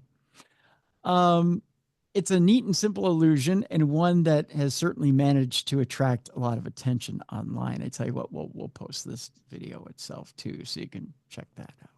All right, here's your palate cleanser for today, Jess. Chicago's got a new viral sensation. Guess what? There's a big beaver running around in Chicago. Wait, a big beaver. There's a big naked beaver running around Chicago. I'm gonna put some pants on it. And Chicago's loving that big beaver, if you know what I mean. And they want to name it. Oh, Yeah. Well, one should name their beaver. Well, when you discover you got a big beaver, you want to give it a nickname. Bertha. Bertha the Big Beaver? Yeah. And Chicago needs a nickname for that big beaver. They at one time had Chance the Snapper. Which I love. Yep. And they had piping plovers, Monty and Rose. Chicagoans love to name their animals, but a new furry friend captivating the city online is without one. Environmental nonprofit Urban Rivers hopes to change that. The organization is seeking the public's help in naming the Southside semi aquatic rodent that has gone viral on social media. The unnamed beaver lies along the Chicago River. Sammy Clark, beaver researcher. Yes, that's a position, by the way. Beaver researcher Be with, Sammy Clark when I grow up. you want to be Sammy Clark when you grow up? You want Yeah, to beavers? I do. I think they call that something else in the medical community. Sammy Clark, beaver researcher with Urban Rivers, joined WGN's Evening News at 6 on Tuesday to discuss the contest and the uptick of beaver sightings. Though many suspect the beaver to be pregnant, you I'm know, sorry, but the 12-year-old boy inside of me can't stop laughing every time you say beaver. how they discovered the beaver was pregnant? How? Because all the Haagen-Dazs is missing out of the area supermarkets. Just saying. Clark insists that researchers are unsure if the rodent is male or female. Well, then why would you think the beaver's pregnant? So you're going to discriminate against the fat guy beaver? So they just, because it's fat, they assume it's pregnant. That's so insulting. I know, right? Shame on you. What if it is female and just fat? Right, exactly. Yeah. I once had someone ask me when I was due and I was not pregnant. Really? I'd already had the baby and I was freshly just had the baby in my defense. I felt so bad because he was being so nice and he's like, "Oh, when are you due?" I'm like, "I had her 3 weeks ago." How bad did they backtrack? Did they stumble over themselves and fall over? Yeah, he felt bad. Oh my God, that's horrible. So I feel this beaver's pain right now. I get it. I get it. Well, why do people even say stuff like that anyways? When are you due? I don't know. They think they're being nice, but they're really not. It's horrible. It's a horrible question.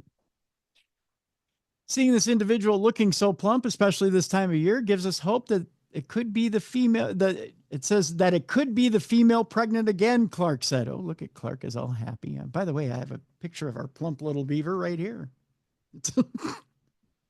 Oh, I just heard a lot. Just heard a lot of guys. I love it. Yeah. Look at that, huh?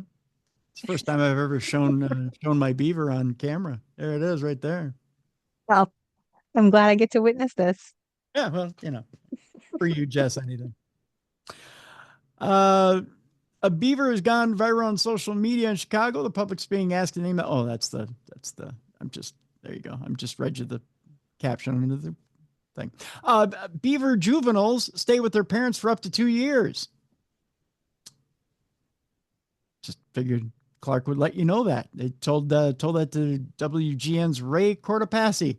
And we have been seeing a number of different beavers of various sizes here. So yes, it's been exciting to watch. They love seeing beavers of different sizes, I guess. This is great. I love this guy. I cannot believe this is his job. Well, Urban Rivers official research began last September. Clark says that the nonprofit has seen various beaver sightings since 2022, but is the population of beavers growing? It's a little too early to say, Clark added. Need to do more research. Oh. Can we get beaver researcher t-shirts? Yeah, yes. Official Darkness Radio beaver researcher shirts. Yes, please. Yes, yeah. We'll have them made up. Too sweet. By the way, Clark says they are breeding in the area. The beavers are. And we hope to see more of that this year. Wink, Bet wink. you do, Clark. Yeah. Hopefully, in about a year or so, we'll have some published information for people to follow along with. But will you be able to smell it? That's what I want to know. See, I brought it on full circle. See what I did there? Ah, well done. As for the naming contest, some unique Chicago-centric names are already catching on, such as Damn Ryan, Oh, I like it. see, and Sigourney Beaver. Still, Clark asks anyone interested to share their beaver names on Urban River's social media pages and other digital platforms. Got any beaver names? Boy, I don't. No. I mean, because, Beaver Cleaver's been overdone. Yeah, you can't use that one. Yeah, I like Sigourney Beaver. That's really cute. Sigourney Beaver is a good one. Yeah. That'd be my choice. Yeah, that's a good one. Little Ghostbusters nod. Yeah, it's hard to beat that one. I mean, you don't want to beat your beaver, especially in front of I everybody. mean, unless you do want to beat your beaver, maybe you do. I don't know. Oh, wow, Each their, it's very aggressive, Jess. Easy. each their own, Tim. We're not judging you here, guys and gals. That's right. I mean, unless that's your thing, and then beat away. But there's that. Yeah. So that's your palate cleanser today, so to speak. I mean, smell all you want, just don't cleanse your palate with it, so to speak. I don't know what that means. Oh, Tim. I've gone too far. One joke over the line, sweet Jesus. Yeah, one little skip and a hop. Yep. All right. On tomorrow's big program, we can change gears real quick here. We're going to be talking about near-death experience in ancient civilizations, the origins of the world's afterlife beliefs, with our guest Gregory Shushin, That sounds so fascinating. PhD. He's a doctor. Ooh, he's a doctor. He's a doctor. Dr. Greg. We're going to talk to him about afterlife beliefs in ancient Egypt, Sumeria, I believe India and ancient China. Ooh. And what it was that these ancient civilizations saw and how they treated the afterlife experience and how it translated in their languages as opposed to even the Christian language, and why they saw what they saw and how we know what they saw was accurate and why we see what we see and how they saw it from not necessarily a religious point of view, but from a neutral point of view. So we're not looking at things from a religious standpoint here. We're looking at it from a neutral point of view, and I'll explain more on tomorrow's program. It's a fascinating book, folks. Again, Gregory Shushin, PhD, is our guest tomorrow. We're talking near-death experience in ancient civilizations, the origin of the world's afterlife beliefs. Very interesting. I can't wait. Yeah, so it's going to be a good conversation tomorrow. So, Jess, what do we got going on in your world? Just books, Tim, just lots of books. So if you want to get books, you can find them on Amazon or Barnes and Noble. You can find them on my website. Connect with me on social media, Instagram, TikTok, Facebook. Always love connecting with you guys.